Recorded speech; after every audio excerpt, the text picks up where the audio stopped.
Welcome dear friends, আশা করি আপনারা ভালো আছেন। ডিয়ার ফ্রেন্ডস, এর আগের দিন আমরা জেড টেস্ট সম্বন্ধে জেনেছিলাম যে কখন আমরা জেড টেস্ট ইউজ করতে পারি আর কখন আমরা টি টেস্ট ইউজ করতে পারি। আমরা এটাও দেখেছিলাম যদি আমাদের স্যাম্পল সাইজ 30-এর বেশি হয় তাহলে আমরা টি টেস্ট ইউজ করতে পারি কিনা। আজকে আমরা আরেকটা প্যারামেট্রিক টেস্ট, জেড টেস্টের মতোই আরেকটা প্যারামেট্রিক টেস্ট, সেটা হলো টি টেস্ট, সেটা সম্বন্ধে আজকে আমরা জানবো। তবে শুরু করার আগে বলছি, যদি আপনারা সিটেট বা কোনো স্টেটের টেট পরীক্ষা দিচ্ছেন তাহলে অবশ্যই আমাদের চ্যানেলটাকে সাবস্ক্রাইব করবেন। আমাদের চ্যানেলে আমরা বিভিন্ন টেট রিলেটেড ভিডিও দিয়ে থাকি। যারা যারা এনটিএনএটের প্রিপারেশন নিচ্ছেন, এনটিএনএট এডুকেশনের প্রিপারেশন নিচ্ছেন, তাদের উদ্দেশ্যে বলছি আমাদের এই চ্যানেলটিতে এনটিএনএট এডুকেশন এবং পেপার ওয়ানের বিভিন্ন ভিডিও করা হয়, যেগুলো যদি আপনি এনটিএনএট এডুকেশন পেপার দেন আপনাকে তো হেল্প করবেই, এবং যারা অন্যান্য সাবজেক্টের আছেন তাদের ফার্স্ট পেপারও হেল্প করবে। যদি আপনারা আমাদের সাথে ফেসবুক, টেলিগ্রাম ইত্যাদি সোশ্যাল মিডিয়ার মাধ্যমে যুক্ত হতে চান, অবশ্যই আমাদের ডেসক্রিপশনে দেওয়া আছে সেই লিঙ্কের মাধ্যমে জয়েন করবেন। সেখানে আগামীতে আমাদের চ্যানেলে কি ভিডিও আসতে চলেছে এবং বিভিন্ন ভিডিওর পিডিএফ আমরা দিয়ে থাকি। আমি সার্থক পাল আপনাদের সবাইকে স্বাগত জানাচ্ছি আমাদের YouTube channel time to learning. চলুন তাহলে শুরু করি। তাহলে ডিয়ার ফ্রেন্ডস, এখন আমরা জানবো টি টেস্ট সম্বন্ধে। আমরা আজকে একটা টি টেস্টের মাধ্যমে কীভাবে একটা প্রবলেম সলভ করতে পারি সেটা আজকে আমরা জানবো। তো প্রথম প্রশ্ন হলো টি টেস্ট আমরা কখন করব।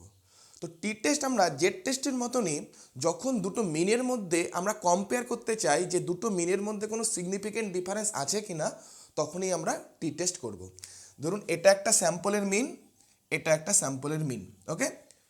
এই দুটো মিনের মধ্যে ধরুন এখানের মিনটা হচ্ছে 25, এখানের মিনটা ধরুন 30। এই একটা স্যাম্পল ছিল, যে স্যাম্পলগুলো ছিল সেই স্যাম্পলের মিন আসলো 30, আর এখানে একটা স্যাম্পল ছিল, অনেকগুলো স্যাম্পল মিলে একটা গ্রুপ অফ স্যাম্পল হয়েছে, তাদের মিন এসেছে 25। দুটো স্যাম্পলের মিনের মধ্যে আমি কম্পেয়ার করতে চাই, আমি জানতে চাই এই যে 25 আর 30-এর মধ্যে কোনো সিগনিফিকেন্ট ডিফারেন্স আছে কি না। সেই সমস্ত ক্ষেত্রে আমরা টি টেস্টকে ইউজ করতে পারি। তবে এখানে আমাদের আরেকটা বিষয়ও দেখতে হবে, স্যাম্পল সাইজটা কত। যদি স্যাম্পল সাইজ 30-এর কম হয় তখনই আমরা টি টেস্ট ইউজ করব, আদারওয়াইজ টি টেস্টের বদলে আমরা জেড টেস্টকে ইউজ করব। তখন এর আগের দিন আমরা দেখেছিলাম যে যখন দুটো স্যাম্পলের মিনের মধ্যে সিগনিফিকেন্ট ডিফারেন্স আছে কি না তখনও আমরা জেড টেস্ট করি। তাহলে সেখানেও আমি একই কথা বললাম, তাহলে স্যার কখন আমরা জেড টেস্ট করবো, তো কখন আমরা টি টেস্ট করব। আমি কি বলেছিলাম এর আগের দিনও, টেকনিক্যালি যদি 30-এর কম স্যাম্পল থাকে তাহলে আমরা টি টেস্টের দিকে যাব, আর যদি 30-এর বেশি স্যাম্পল থাকে মানে লার্জ স্যাম্পল থাকে তখন আমরা জেড টেস্টের দিকে যাব, ওকে। তো টি টেস্টের করার আগে প্রথমে আমাদের দেখতে হবে টি টেস্টের সূত্রটা কি। দেখুন টি টেস্টের সূত্রটা একই রকম, আগের দিনের যে সূত্র ছিল M1 আর M2 difference by sigma D. দেখুন সেটাই দেওয়া আছে যে difference between means by standard error of difference between means. যে জেড টেস্ট আর টি টেস্ট দেখুন দুটোই প্রায় একইভাবেই ক্যালকুলেট করা হয়। এর জন্য মনে রাখবেন যখন স্যাম্পল সাইজ খুব বড় হয়ে যায় তখন যদি আপনি কোনো কারণে যদি টি টেস্টও দিয়ে ফেলেন তাহলে সেটা কি জেড টেস্টের মতোই আচরণ করা শুরু করে। অনেক সময় আপনারা করতে পারেন, এর জন্য বড় বড় থিসিসে স্যাম্পল সাইজ বড় থাকলেও টি টেস্ট দিয়ে করা হয়। এর আগের দিন আমি ডিটেলসে এটা আলোচনা করেছিলাম। তাহলে দেখুন এখানে ডিফারেন্স বিটুইন মিনসটা সেমই থাকবে, যে প্রথম স্যাম্পলের মিন আর দ্বিতীয় স্যাম্পলের মিনের মধ্যে যে ডিফারেন্স সেটা অবশ্যই সেম থাকবে, কিন্তু standard error of difference between means মানে সিগমা ডি এটার মধ্যে একটু চেঞ্জেস আসবে। দেখুন এখানে আমাদের দেখতে হবে সবার আগে পোল্ড এসডি আমাদের বের করতে হবে। পোল্ড এসডি কেন পোল্ড এসডি বের করতে হচ্ছে আমরা একটু পরে দেখব। এখন পোল্ড এসডির মাধ্যমেই আমরা হচ্ছে সিগমা ডিটা বের করব, ওকে। পোল্ড এসডিটা কি একটু বুঝি। দেখুন এইচডি হচ্ছে একটা স্যাম্পলের স্ট্যান্ডার্ড ডেভিয়েশন পাবো, আবার দ্বিতীয় যে স্যাম্পল থাকবে সেটারও আমরা স্ট্যান্ডার্ড ডেভিয়েশন পাবো। দুটোকে কম্বাইন করে একটা হচ্ছে স্ট্যান্ডার্ড ডেভিয়েশন পাবো, সেটাই হচ্ছে আমাদের পোল্ড এইচডি বা এখানে সিগমা বলা হয়েছে। মানে দুটো স্যাম্পলের যে এইচডি সেই দুটোকে কম্বাইন করে আমরা এই পোল্ড এইচডিটা বের করব। তাহলে এখানে সূত্রটা দেখেছেন, root over summation x1 square plus summation x2 square by n1 minus 1 প্লাস n2 মাইনাস 1। এখন সামেশন x1 স্কোয়ার কি আর x2 স্কোয়ার কি আমরা দেখছি। সামেশন x1 স্কোয়ার মানে হচ্ছে প্রথম যে স্যাম্পল থাকবে তার যে স্ট্যান্ডার্ড ডেভিয়েশন তার স্কোয়ার ইন্টু n1 মাইনাস 1, মানে প্রথম যে স্যাম্পল আছে তার সাইজ কত সেটা মাইনাস 1। একই রকমভাবে সামেশন x2 স্কোয়ার কি হচ্ছে, দ্বিতীয় যে স্যাম্পলটা স্ট্যান্ডার্ড ডেভিয়েশন আছে তার square into n2 minus n1, sorry n2 minus 1, n2টা হচ্ছে দ্বিতীয় স্যাম্পলের স্যাম্পল সাইজ। ওকে, তাহলে এই যে এটার মাধ্যমে আমরা কি বার করব, আমরা বের করব হচ্ছে পোল্ড এইচডি। পোল্ড এইচডির বের করার পর আমরা সেখান থেকেই আমরা খুব সহজেই আমরা এই সূত্রের সাহায্যে যে sigma d is equal to sigma বা standard deviation into root over 1/n1 plus 1/n2 এই সূত্র দিয়ে সিগমা ডিটাকে বের করতে পারি। আর সেখানে সিগমাটা হলো আমরা যে ক্যালকুলেশন করে পোল্ড এইচডি পেলাম সেটা। ওকে, তো এর আগে যখন আমরা জেড টেস্ট করি, জেড টেস্টের ক্ষেত্রে কোনো ডিগ্রি অফ ফ্রিডম প্রয়োজন হয়নি, কিন্তু যখনই আমরা টি টেস্ট করব বা কাই স্কোয়ার টেস্ট করব তখন আমাদের ডিগ্রি অফ ফ্রিডম বের করতে হবে। তো টি টেস্টের ক্ষেত্রে ডিগ্রি অফ ফ্রিডম কি, DF is equal two n1 plus n2 minus 2, মানে হচ্ছে প্রথম স্যাম্পলের সাইজ যোগ দ্বিতীয় স্যাম্পলের সাইজ মাইনাস 2। ওকে, তাহলে একটা প্রশ্নে চলে আসি। ওকে, তাহলে এই প্রবলেমটা আমরা নিচ্ছি, এই প্রবলেমটাকে আমরা সলভ করব। প্রবলেমটা কি আছে, one group of rats was given a vitamin supplement while the other group received a conventional diet. The rats were randomly divided into two groups. The experiment was performed under the assumption that vitamin supplement result in the increase in weight. The result obtained are, ওকে, তাহলে কী দেওয়া আছে দেখুন, experimental গ্রুপে বলা আছে, যেটা experimental group যাদের উপর মেনলি পরীক্ষাটা করা হয়েছিল তাদের সেখানে কতজন ছিল, 12 জন, এর জন্য n1 হচ্ছে 12, তাদের যে স্ট্যান্ডার্ড ডেভিয়েশন সেটাই ছিল 15.5। ওকে, এরপরে তাদের হচ্ছে আরও মিন বের করা হয়েছিল, সেটা হচ্ছে 140। একই রকমভাবে কন্ট্রোল গ্রুপের কি বলা আছে দেখুন, কন্ট্রোল গ্রুপ মানে যেই গ্রুপের উপর আমরা ট্রিটমেন্ট করি না, শুধু আমরা অবজারভেশন করি, তাদের হচ্ছে 16 জন ছিল, তাদের যে সিগমা মানে স্ট্যান্ডার্ড ডেভিয়েশন সেটা আছে 12.2 আর তাদের মিন এসেছিল 120। Can you tell from the result whether the gain received in terms of weight is significant at 0.05 level. তার মানে 5% সিগনিফিকেন্ট লেভেলে বলেছে এই যে দুটোর মধ্যে ডিফারেন্স আসছে, ঠিক আছে, একটা গ্রুপের ওপর আমরা ট্রিটমেন্ট দিলাম আর একটা গ্রুপের ওপর ট্রিটমেন্ট দিলাম না, তাহলে এই যে রেজাল্টটা আমরা পেলাম এই রেজাল্টটা কি সিগনিফিকেন্ট না সিগনিফিকেন্ট না। যদি আমরা দেখি আমাদের যে টি এর ভ্যালু সেটা যদি ক্রিটিক্যাল ভ্যালুর থেকে বেশি আসে তাহলে আমরা কি বলবো যে সিগনিফিকেন্ট, আর যদি ক্রিটিক্যাল ভ্যালুর থেকে যদি কম চলে আসে তখন আমরা কি বলবো নট সিগনিফিকেন্ট। ডিফারেন্স আছে কিন্তু সেটা নট সিগনিফিকেন্ট, উল্লেখযোগ্য না। তাহলে দেখুন এখানে স্যাম্পল সাইজ কত, স্যাম্পল সাইজ হচ্ছে 12 আর 16, 12 আর 16কে যোগ করলে কত হয় 28, তাহলে এখানে স্যাম্পল সাইজ হলো 28। তাহলে যেহেতু স্যাম্পল সাইজ 30-এর কম তাই আমরা এখানে টেকনিক্যালি টি টেস্টকে ইউজ করব। ওকে, তাহলে এখানে আমরা টি টেস্টকে ইউজ করব। তাহলে দেখি কীভাবে করব। ওকে, তাহলে টি টেস্টকে ইউজ করার জন্য আমরা টি টেস্টের যে সূত্রটা দেখলাম সেটা কি দেখলাম, যে টি সমান সমান দুটো মিন যা আছে, দুটো স্যাম্পলের যে মিন আছে তাদের difference by sigma D. Sigma D মানে কি, সিগমা ডি মানে হলো sigma into root over 1/n1 plus 1/n2। n1 আর n2 হচ্ছে n1 আর n2 হচ্ছে আমাদের প্রথম স্যাম্পলের সাইজ আর n2টা হচ্ছে দ্বিতীয় স্যাম্পলের সাইজ।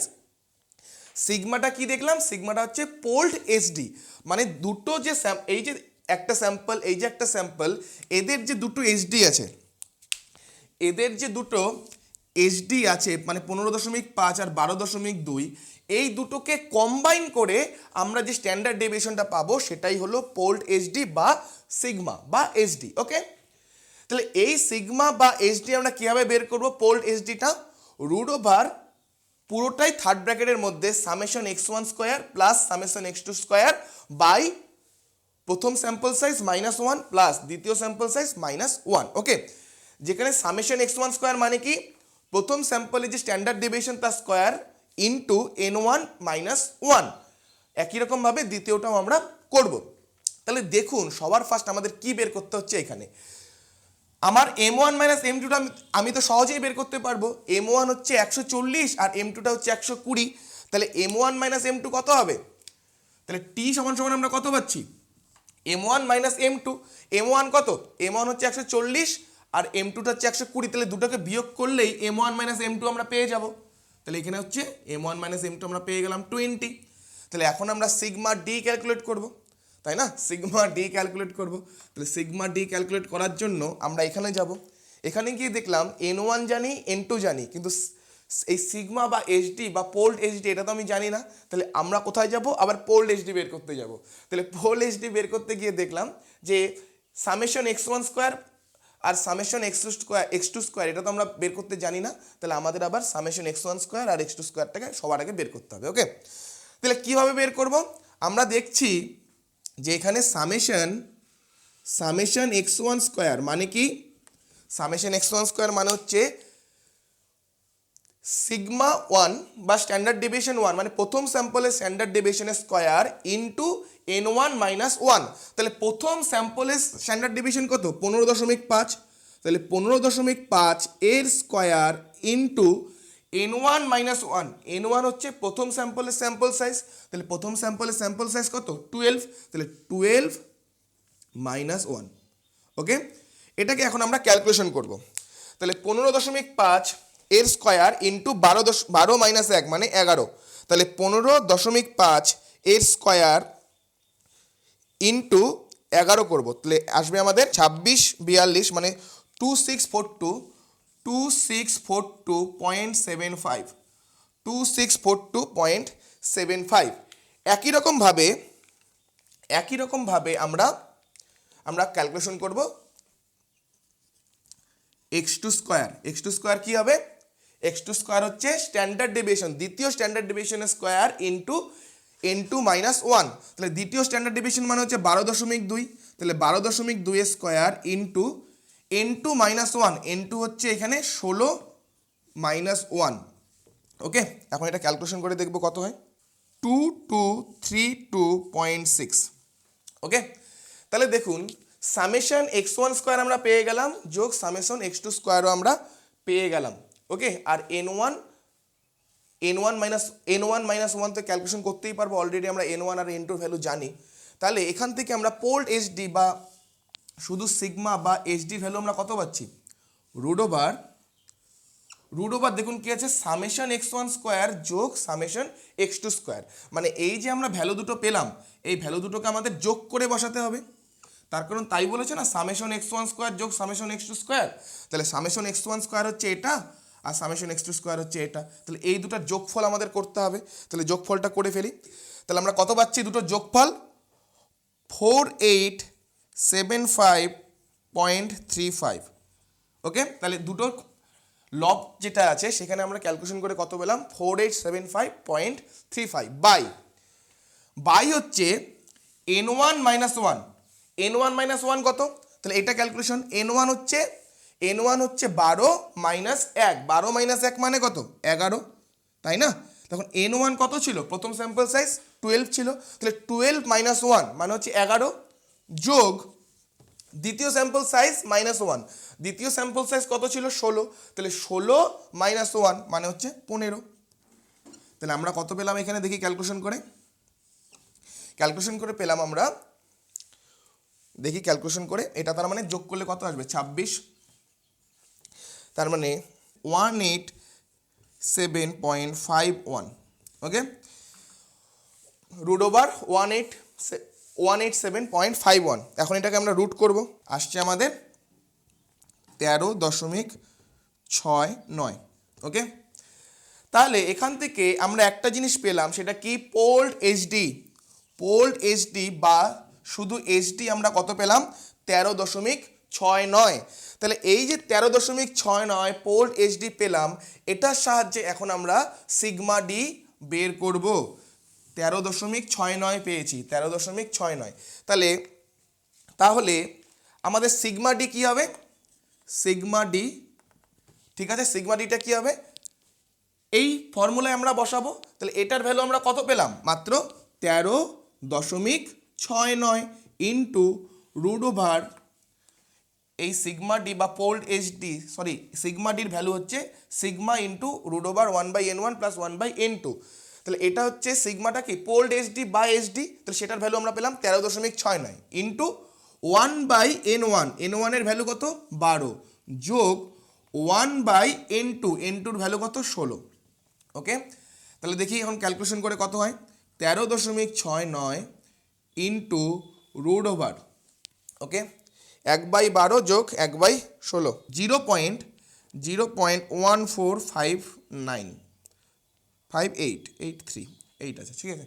0.1458, এটা ক্যালকুলেশন করে আমরা পাচ্ছি 0.1458। ওকে, তাহলে এখন এটার মধ্যে আবার রুট দিতে হবে, তাহলে 13.69 ইন্টু, তাহলে কত আসছে আমাদের, আমাদের আসছে 0.3818। এটাকে 13.69 সাথে এখন আবার গুণ করব, 13.69, তাহলে আমাদের আসছে গুণ করে 5.23। ওকে, 5.23, তাহলে সিগমা ডি ক্যালকুলেশন হয়ে গেল। সিগমা ডির ভ্যালু পেলাম হচ্ছে আমরা 5.23, সিগমা ডির ভ্যালু পেলাম। তাহলে এখানে এখন আমরা বসিয়ে দিব, তাহলে টি সমান সমান কত, 20/সিগমা ডি, সিগমা ডির ভ্যালু কত 5.23, তাহলে 20কে আমরা 5.23 দ্বারা ভাগ করবো, তাহলে 20 ভাগ 5.23, তাহলে এখানে আমাদের আসছে 3.82। তাহলে টি এর ভ্যালু আমরা কত পেলাম, টি এর ভ্যালু আমরা পেলাম হচ্ছে, টি এর ভ্যালু আমরা পেলাম, কালি শেষ হয়ে গেছে এটার, যাই হোক 3.82। তাহলে যখনই আমরা টি এর ভ্যালু পেলাম, আমাদের এখন টি টেবিলে যেতে হবে, টি টেবিল থেকে ক্রিটিক্যাল ভ্যালুটাকে আমাদের বের করতে হবে। তাহলে সেটা যাই আমরা এখন, তাহলে সেটা যাচ্ছি। দেখুন এটা হচ্ছে আমাদের টি টেবিল। তাহলে এখানে আমাদের দেখতে হবে কি, সবার আগে দেখুন এখানে লেখা আছে কি ডিগ্রি অফ ফ্রিডম। তাহলে আমাদের দেখতে হবে আমরা যে প্রবলেমটা সলভ করছি তার ডিগ্রি অফ ফ্রিডম কত। তাহলে ডিগ্রি অফ ফ্রিডম এখানে কত হবে, আমরা দেখলাম না যে হচ্ছে ডিগ্রি অফ ফ্রিডমের সূত্র কী ছিল, n1 প্লাস n2 মাইনাস 2, এটা ছিল সূত্র আমাদের, একটু আগে আমরা দেখলাম। তাহলে n1 এখানে কত ছিল 12, n2 ছিল 16, তাহলে 12 যোগ 16 মাইনাস 2, তাহলে 12 যোগ 16 মানে কত হয়, 12 যোগ 16 মানে 28, 28 থেকে 2 বিয়োগ করলে 26, তাহলে ডিগ্রি অফ ফ্রিডম কত হচ্ছে 26 হচ্ছে। তাহলে আমাদের দেখতে হবে এখানে 26 ডিগ্রি অফ ফ্রিডম কোথায় আছে, দেখুন আপনারা লক্ষ্য করুন এখানে ডিগ্রি অফ ফ্রিডম 26 আছে। তাহলে ডিগ্রি অফ ফ্রিডম 26 আমাদের কোন ক্রিটিক্যাল রিজিয়নে চেক করতে বলেছে, আমাদের 5% সিগনিফিকেন্ট লেভেলে চেক করতে বলেছে, ঠিক আছে। তাহলে 5%-এ দেখবো টি এর ভ্যালু কত, দেখুন 26-এ 5 পয়েন্ট সিগনিফিকেন্ট লেভেলে ভ্যালু কত হচ্ছে 2.06। তাহলে ক্রিটিক্যাল ভ্যালুটা কত, ক্রিটিক্যাল ভ্যালুটা হচ্ছে 2.06, ক্রিটিক্যাল ভ্যালুটা হলো 2.06। তাহলে আমরা দেখব এই যে ক্রিটিক্যাল ভ্যালু, এর থেকে আমাদের টি এর ভ্যালু বেশি আসলো না কম আসলো। যদি টি এর ভ্যালুটা বেশি আসে তাহলে আমরা সেটাকে রিজেক্ট করব, নাল হাইপোথিসিসকে রিজেক্ট করব, তাহলে তার মানে বলবো যে সিগনিফিকেন্ট ডিফারেন্স আছে।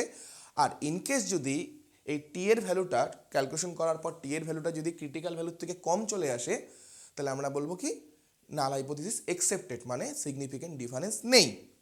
তাহলে দেখুন এখানে ক্রিটিক্যাল ভ্যালুটা কি বেশি চলে আসলো না, ক্রিটিক্যাল ভ্যালুটা হচ্ছে 3.82, আর এখানে টি এর ভ্যালু ছিল, ক্রিটিক্যাল ভ্যালু ছিল টি এর 2.06।